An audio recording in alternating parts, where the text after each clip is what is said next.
Eh bien, bonjour tout le monde, c'est Farik63, j'espère que vous allez bien. Écoutez, moi je pète la forme. Aujourd'hui les amis, on se retrouve pour une nouvelle vidéo parce que j'ai fait quelques théories pour pouvoir compléter ma propre timeline de FNAF. Alors après quelques recherches, je suis finalement tombé sur un point. Et donc je vais commencer en sachant que FNAF 1, FNAF 2, FNAF 3, FNAF 4 et Sister Location sont sûrs et certains canons. Voilà, après je ne sais pas pour Freddy Fazbear Pizza, mais bon, je voulais vous faire un let's play, mais mon PC ne veut pas l'installer. Je ne sais pas pourquoi, j'ai essayé plein de trucs, mais bon, je vais quand même réessayer de l'installer maintes et maintes fois pour faire un let's play dessus. Et donc, je me suis fixé une timeline et je vais tout simplement vous la montrer avec quelques arguments, bien sûr. Donc, on va commencer en 1983 avec FNAF 4. On peut voir dans les mini-jeux du gamin une pub pour la compagnie Freddy Fazbear Pizza. Et on peut voir la date 1983. Donc sûr et certain, ça se passe en 1983. Et on peut également voir dans Sister Location, dans les Custom Nights, je crois, des caméras de surveillance surveillant la première... les nuits, tout simplement. La chambre du gamin, la maison du gamin, je dis le gamin parce que je pense qu'on joue le gamin dans notre petite chambre et tout. Et on peut voir également dans des plans dans la nuit 2, je crois.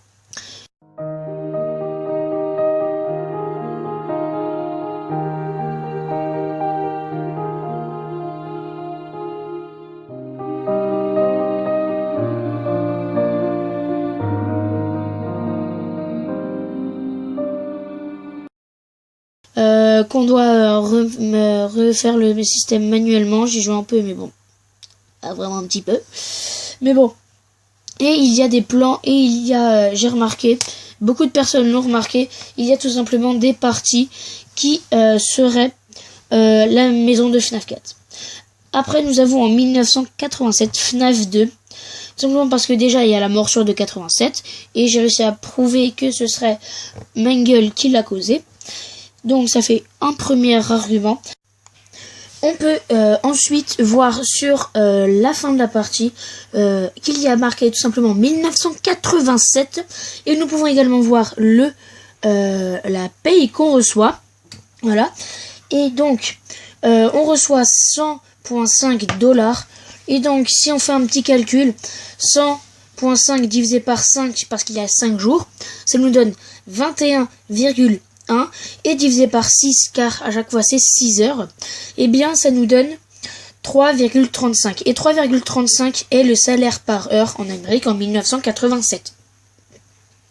Ce qui nous prouve donc que Five Nights at Freddy's 2 est bien la suite en 1987. Ensuite nous avons Five Nights at Freddy's 1 en 1992, également avec le salaire de fin qui est de 120 $. Et donc si on le divise par 5, ça fait 24. Et on divise encore une fois par 6, ça nous fait 4. Et 4 et le 4 $ et le salaire en heure en 1992 en Amérique bien sûr. Ce qui prouve que FNAF 1 est en 1992.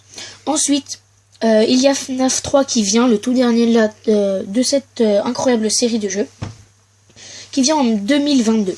Alors beaucoup de personnes disent que c'est 2033, 2023, mais excusez-moi, dans FNAF 1, dans FNAF 3, excusez-moi, le Phone Guy nous dit que c'est 30 ans après que la pizzeria a rouvert un de ses restaurants. Donc, dans la logique, 1992 plus 30 ans est égal à 2022, et pas 23 et 33, à part si vous avez des problèmes en maths. Mais bon, donc, c'est tout pour cette vidéo. C'est la timeline, ma timeline de FNAF. En tout cas, si vous êtes d'accord, mettez-le dans les commentaires. Si vous n'êtes pas d'accord, mettez vos théories et autres. Je suis tout ouvert. Après, comme je dis tout le temps, mais je le dis pas assez, ce ne sont que des théories. En espérant qu'elle vous a plu, je vous dis à la prochaine pour une autre vidéo. Salut tout le monde!